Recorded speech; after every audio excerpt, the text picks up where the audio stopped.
This is a familiar grim picture over the last 2 years. The destruction of Gaza and the war between Israel and Palestinians is a decades-old conflict that's spiralling out of control. But how did it escalate, and what role has the Labour government played since coming to power? On October 7th, the worst massacre in Israeli history led to the deadliest war in Palestinian history. We are imposing a complete siege on Gaza. There will be no electricity, no food, no water, no fuel. Everything will be closed. We are fighting against human animals, and we are acting accordingly. Within days, Israel controlled what access Palestinians had to key resources. Back in the UK, Keir Starmer was asked this. A siege is appropriate? Cutting off power, cutting off water? Well, I think that Israel does have that right. It is an ongoing situation. Obviously, everything should be done within international law. Now a famine is unfolding in parts of Gaza, one the UN has denounced as a man-made humanitarian crisis, rooted in decisions about territory, security and access points, and a suppression of media freedom. The UK government said these catastrophic shortages have reached new depths, and under mounting pressure, Israel has paused some of the fighting in part of the territory to allow some aid in. But those scenes have angered people in the UK, urging the government to do more, saying Britain should have more of a role as the former mandatory power in Palestine. Netanyahu's ministers want to lock the whole population of Gaza into effectively a giant prison, a plan that would clearly amount to ethnic cleansing. And I stand with the millions of people that oppose genocide because I am one of them. I oppose the blood-soaked hands of this government trying to silence us. How many more horrors must we witness before the Prime Minister acts with the same scale of sanctions against Israel to stop this genocide? Yesterday, the Israeli Defence Minister threatened the ethnic cleansing of Gaza. What action is the Foreign Secretary taking to stop this and to hold the government of Israel accountable for its actions? We'll look at what this means, some of the key events and UK alliances, and what the government has been doing for a year to finally get to a point where Palestinian statehood could be recognised by the UK. I can confirm the UK will recognise the State of Palestine by the United Nations General Assembly in September, unless the Israeli government takes substantive steps to end the appalling situation in Gaza.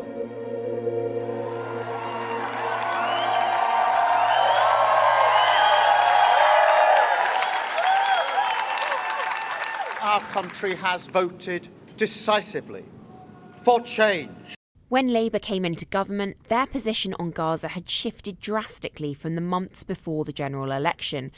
They walked into office calling for the unrestricted delivery of humanitarian aid, the restoration of UK funding for UNRWA, a UN aid agency in the Gaza Strip, and for the ICJ and the International Criminal Court to be respected, undoing blocks imposed by the previous Conservative government. They also said UK arms licences would be reviewed while in power. It is for the government, obviously, to review the licences. They do it one by one. They have got legal advice. We've been pressing them to disclose that legal advice. And I still press them to disclose that legal advice. Obviously, if we're privileged to come into power, we'll be able to see that advice or commission our own. Months before, it was a different story. Labour's language shifted from calling for a humanitarian pause to immediate ceasefire 4 months into the war. Labour is saying unequivocally that we need an immediate humanitarian ceasefire to end the bloodshed and the suffering. The change in language partly prompted by the SNP. We are all here tonight to vote on the civilian deaths in Gaza. When they called a debate declaring a ceasefire, which Labour initially had refused to back. 2 days later, they called for an immediate ceasefire for the first time. Mr Speaker, I beg to move the SNP motion that's been tabled in my name and those of my right honourable friends, which calls for an immediate ceasefire in Gaza from all combatants. But delayed responses were widely thought to have hurt Labour badly during the election. Jonathan Ashworth and Thangam Debonair lost their parliamentary seats. It has been the greatest honour and privilege of my life to have served the people of Leicester South. I'd like to say congratulations to Carla. Independents running on a pro-Gaza platform took safe Labour seats, as depreciation of votes in their core base from communities in Blackburn, Birmingham and Leicester hurt the party badly. This is for the people of Gaza. What do you think you and the other four independents bring on this issue? When we came into Parliament, I think the rhetoric was still restraint. People were reluctant to call out the atrocities, but now there is a consensus. So we have tried to hold the government's feet to the fire. In what ways, though? In what specific ways would you say? So we asked David Lammy whether he believed what was happening was a genocide, and he was quite dismissive. This is Ayub Khan. Make a big welcome. I've got no faith in Keir Starmer. On the one hand, he can say that Russia is committing international war crimes, but when it comes to Palestine and Israel, he can't come to terms with it, and he says it's a matter for international court. We want to see a Palestinian state. We want the Israeli state to exist. So do you think Hamas is a terrorist group? Well, I mean, look, my view is very straightforward. It's a prescribed organisation, and we've all seen some of the events that have unfolded in Israel on October the 7th. But let's not take away that whatever's taken place has not taken place in a vacuum. I think, some people might think that you're downplaying what happened on October 7th. Do you think that's fair? Well, nobody wants to downplay a loss of an innocent life as a loss of an innocent life. And you can't downplay that at all. But ultimately, you can't take away hundreds and thousands of Palestinians that have been massacred. You can't take away that. So let's be fair. So what has the government done since coming to power? Well, after initially supporting Israel diplomatically, in July 2024, Keir Starmer's spokesperson stated the UK was dropping its objection to the International Criminal Court's request for arrest warrants against Benjamin Netanyahu. Israel rejects the ICC's jurisdiction, calling the International Criminal Court's ruling anti-Semitic. A month later, David Lammy suspended 30 out of 350 military export licenses to Israel, saying there was a clear risk they might be used to commit serious violations of international law. For certain UK arms exports to Israel, there does exist a clear risk that would be used to commit or facilitate a serious violation of international humanitarian law. In November of that year, the UK government said Benjamin Netanyahu would be arrested if he travels to the UK, but this year things ratcheted up a notch. On 20th of May, the UK suspended talks on a trade deal with Israel. They summoned Israel's ambassador and imposed new sanctions against Israeli West Bank settlers. Lammy also condemned Israel's plans to, in his words, cleanse Gaza by relocating and cutting off remaining Palestinians from aid. We must call this what it is. It is extremism. It is dangerous. It is repellent. It is monstrous, and I condemn it in the strongest possible terms. In June, the government imposed sanctions on 2 Israeli ministers. They were banned from entering the UK and had any assets in the UK frozen.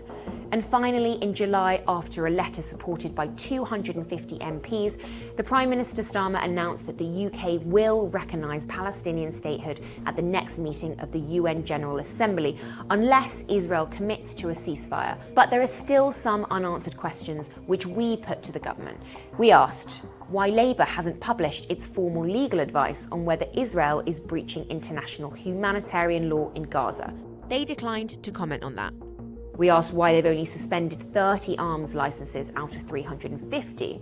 They said, "We categorically do not export any bombs or ammunition for use in military operations in Gaza. Most military export licenses to Israel are for commercial or civilian use, such as product testing or body armour for journalists and NGOs. We also asked why did the UK continue to allow the exports of parts, including the F-35 and F-16. They said, "We have suspended direct exports of F-35 components for use by Israel. The way the programme works means the only way to prevent UK-produced parts reaching Israel is to stop the entire programme. Undermining the F-35 programme would disrupt international peace and security." And crucially, whether the government think genocide is happening in Gaza. They said, "A formal determination of whether genocide occurred should be made following a judgment by a competent national or international court. That position has not changed."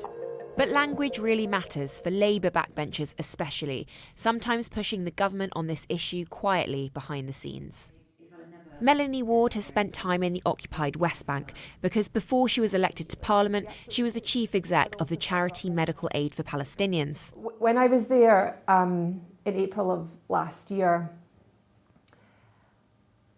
the situation was really terrible, but it wasn't anything like as apocalyptic as I think it is today. When we approached Rafah crossing, which you now cannot use because the Israeli military has taken it over, you could hear the whine of Israeli drones above Rafah, and that's a sound that never left you. I'm just wondering if you think the government is really willing to confront Israel's action against the Palestinians. I think the position has changed, and I think you can see now that the government is. So starting with Smotrich and Ben Gvir, you know, the shift on the free trade agreement was really one of the first signs of that. That is against saying we're not going to take further steps on trade with this country. We're unwilling to do so because of their behaviour. Would you like to see sanctions on more ministers, for example? Yeah, I would, and I expect that they will happen as well. Would you like them to go further? Would you like them to use the word genocide or say that Israel is breaking international law? We have to pay attention to the absolute experts on these most heinous of crimes. It really matters, language does matter, and so we do have to have more recognition of what might be taking place. But even if it wasn't a genocide, it is almost certainly crimes against humanity, and that's surely bad enough. Well, we've been in power now 1 year, and I think this Labour government has done a lot of things trying to improve the situation. It's a fact that even to this day, we have not seen the ceasefire. So that suffering, that killing of the innocent people is still going on. The hostages are still there. So I think on that front, we have failed as a whole world, in a sense, seeing what is happening.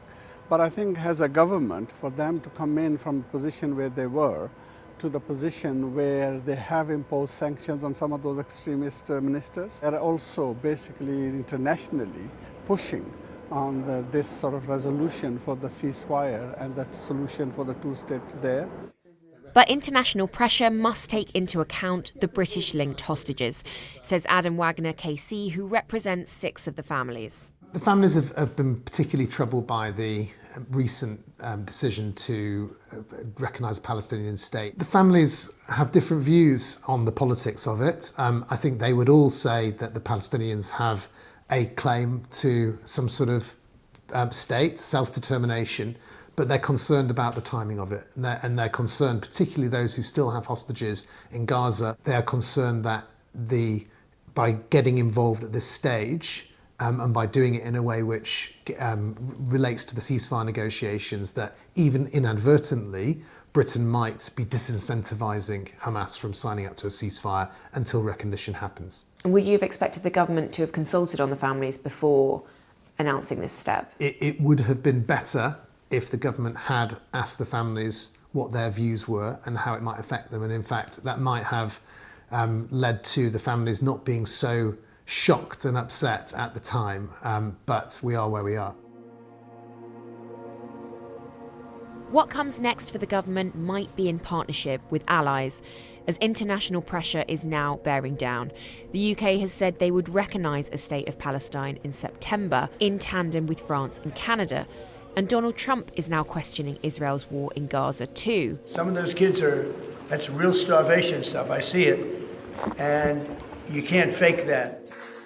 Despite Benjamin Netanyahu, as he has done throughout the conflict, saying that Hamas is exploiting food shortages and that they are responsible for the stall on talks, not Israel. There is no policy of starvation in Gaza, and there is no starvation in Gaza. If statehood is unconditionally recognised by the UK, it's not yet clear whether this has come too late. We say that it's very little and very late. We need proper action. It's a small step. It's a positive step, but it is a baby step. Wait till the next general election. I think people's voices will be heard through the ballot boxes. Or whether backbenchers will continue to push the government further. All of the action that we take has to be equal to the gravity of the historical moment that we are in, and in trying to stop any more horror unfolding. But for Gaza's many times displaced population, they're still traumatised by what's continued to dominate their daily life: sheer hunger and a fundamental struggle to survive.